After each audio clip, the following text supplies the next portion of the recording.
सुप्रभात बच्चों। हिंदी व्याकरण की कक्षा में एक बार फिर से आप सबका बहुत बहुत स्वागत है। आज हम पढ़ेंगे पाठ नंबर 8 जिसका नाम है सर्वनाम यानी कि प्रोनाउन। तो चलिए बच्चों इसे पढ़ना शुरू करते हैं। सर्वनाम यानी कि प्रोनाउन क्या होते हैं? बच्चों यहाँ पर आपको एक चित्र दिया गया है, जरा इसको ध्यान से देखिए। अब हम पढ़ते हैं। सार्थक 5वीं कक्षा में पढ़ता है। उसके पिताजी डॉक्टर हैं। बच्चों उसके किसके लिए प्रयोग हुआ है? ये सार्थक के लिए प्रयोग हुआ है। और माताजी अध्यापिका हैं। उसकी बहन 7वीं कक्षा में पढ़ती है। तो बच्चों ये उसकी शब्द किसके लिए आया है? बताइए जरा। ये उसकी अब आया है बच्चों फिर से सार्थक के लिए। वे सभी उसे बहुत प्यार करते हैं। वे सभी बच्चों कौन? सार्थक के माता पिता बहन भाई। ठीक है, सार्थक की बहन। वे में ये सब आ गए। वह एक मेधावी छात्र है। वह किसके लिए प्रयोग हुआ? फिर से सार्थक के लिए। साथ ही बच्चों पढ़ाई के साथ साथ उसकी खेल में भी रुचि है। उसकी शब्द किस लिए आया है बच्चों? किसके लिए? सार्थक के लिए। यहाँ उसे वह उसकी शब्द सार्थक के लिए आए हैं तथा वे शब्द सार्थक के पिता माता और बहन के लिए प्रयोग किए गए हैं। ये सभी शब्द सर्वनाम शब्द हैं और संज्ञा के स्थान पर प्रयोग किए गए हैं। क्योंकि बच्चों जो सार्थक शब्द है वह संज्ञा है ना, उसके स्थान पर जो शब्द हमने प्रयोग किए जैसे कि उसे वह उसकी, ये सभी शब्द सर्वनाम कहलाते हैं। सर्वनाम की परिभाषा देखिए यानी कि डेफिनेशन ऑफ प्रोनाउन। संज्ञा शब्दों के स्थान पर जिन शब्दों का प्रयोग किया जाता है उन्हें सर्वनाम कहते हैं। जैसे यह, वह, तुम, आप, तुमने, तुम्हारा, आपका, उनका, मैं, मेरा, उसे, मुझे आदि। सर्वनाम के भेद, काइंड्स ऑफ प्रोनाउन। सर्वनाम के 6 भेद होते हैं। पुरुषवाचक सर्वनाम, निश्चयवाचक सर्वनाम, अनिश्चयवाचक सर्वनाम, संबंधवाचक सर्वनाम, प्रश्नवाचक सर्वनाम और निजवाचक सर्वनाम।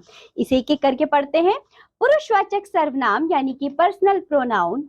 पुरुष यानी कि प्राणी का बोध कराने वाले सर्वनाम शब्दों को पुरुषवाचक सर्वनाम कहते हैं, जैसे कि मैं, तुम, वह आदि। पुरुषवाचक सर्वनाम 3 प्रकार के होते हैं। कौन कौन से बच्चों? उत्तम पुरुष, मध्यम पुरुष, अन्य पुरुष। आइए इसे एक एक करके पढ़ते हैं। उत्तम पुरुष यानी कि फर्स्ट पर्सन, किसी भी बात को कहने वाला या लिखने वाला अपने लिए जिन सर्वनाम शब्दों का प्रयोग करता है वे उत्तम पुरुष सर्वनाम कहलाते हैं, जैसे कि मैं, हम, मुझे, हमें आदि। मध्यम पुरुष यानी कि सेकंड पर्सन, जिनसे बात की जा रही हो उनके लिए प्रयोग होने वाले सर्वनाम शब्द मध्यम पुरुष सर्वनाम कहलाते हैं, जैसे कि तुम, आप, तू, तेरा, आपका, तुम्हारा आदि।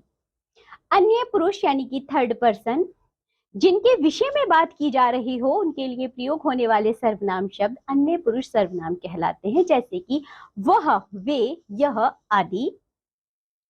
दूसरा भेद होता है बच्चों प्रश्नवाचक सर्वनाम यानी कि इंटेरोगेटिव प्रोनाउन।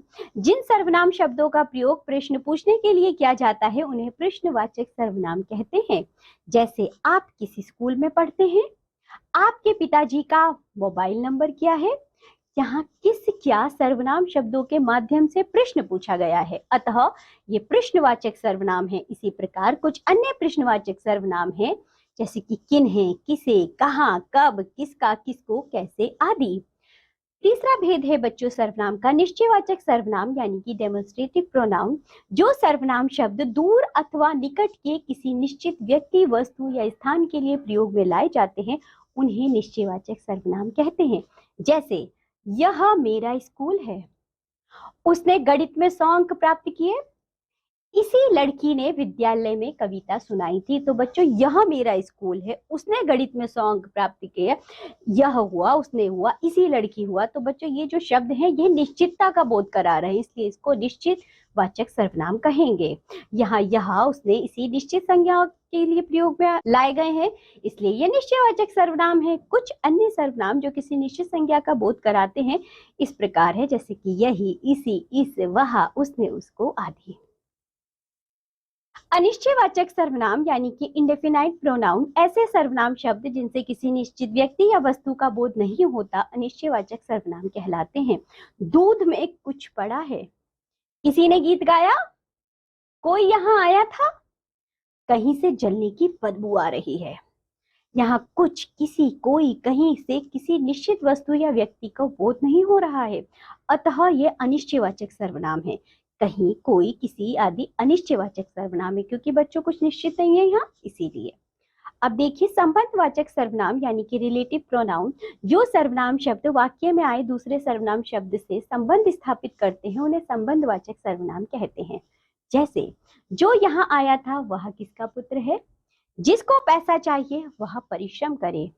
इन वाक्यों में जो का संबंध वह से, जिसको का संबंध वह से है, तो इसलिए इनको संबंधवाचक सर्वनाम कहा जाएगा। निजवाचक सर्वनाम यानी कि रिफ्लेक्टिव प्रोनाउन, जिन सर्वनाम शब्दों का प्रयोग स्वयं के लिए किया जाता है उन्हें निजवाचक सर्वनाम कहते हैं। जैसे, मैं अपना काम स्वयं करता हूँ, वह खुद ही आ गया, तो बच्चों स्वयं और खुद ही यह सब निजवाचक सर्वनाम कहलाते हैं। चलिए आगे बढ़ते हैं। अब विशेष पे ध्यान दीजिए। सर्वनाम शब्दों का रूप लिंग परिवर्तन के कारण नहीं बदलता, इस बात को आप याद रखेंगे। जैसे कि बच्चों, वह पढ़ता है, वह पढ़ती है, लिंग बदल जाएगा लेकिन सर्वनाम वही रहेगा।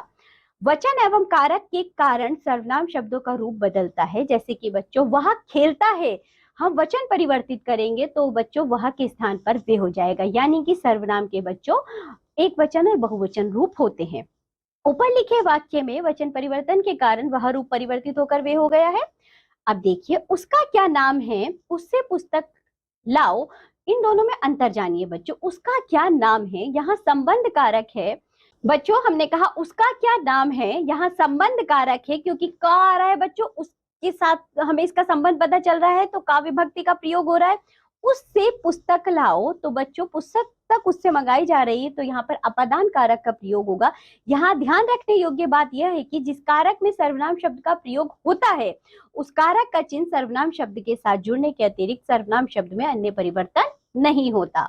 चलिए आगे बढ़ते हैं। आज के पाठ में आपने क्या जाना? आपने जाना संज्ञा शब्द के स्थान पर प्रयुक्त किए जाने वाले शब्द सर्वनाम कहलाते हैं। सर्वनाम के 6 भेद होते हैं: पुरुषवाचक, निश्चयवाचक, अनिश्चयवाचक, संबंधवाचक, प्रश्नवाचक, निजवाचक। दोनों लिंगों में वह सर्वनाम समान रहता है। क्या आप जानते हैं? नीचे लिखे अनुच्छेद में संज्ञा के स्थान पर उचित सर्वनाम शब्दों का प्रयोग करके वाक्य पुनः लिखिए। बच्चों आप लिख सकते हैं, जैसे कि पंडित जवाहरलाल नेहरू भारत के प्रथम प्रधानमंत्री थे। उनका जन्म 14 नवंबर 1889 को इलाहाबाद के आनंद भवन में हुआ था। उनके पिता का नाम पंडित मोतीलाल नेहरू था। उनका लालन पालन बड़े लाड प्यार से हुआ। अब देखिए बच्चों पाठ का सार। इस पाठ में क्या क्या पढ़ा है आपने? कुछ सर्वनाम दोनों लिंगों में समान रहते हैं। सर्वनाम के वचन रूप इस प्रकार हैं, जैसे कि मैं का मैंने, वह, यह, मुझे, मेरा, उसे आदि शब्द, ये तो एक वचन के अंतर्गत आते हैं। तथा बच्चों बहुवचन में आएंगे हम, वे, ये, हमें, तुम्हें, इन्हें, उन्हें आदि शब्द बहुवचन के अंतर्गत आते हैं। इसी के साथ ये पाठ होता है यहाँ समाप्त। आज आप लोगों ने सर्वनाम पढ़े, इनका आप अच्छे से अभ्यास करिए। अब हम मिलेंगे आपसे अगली कक्षा में, तब तक के लिए बाय बच्चों।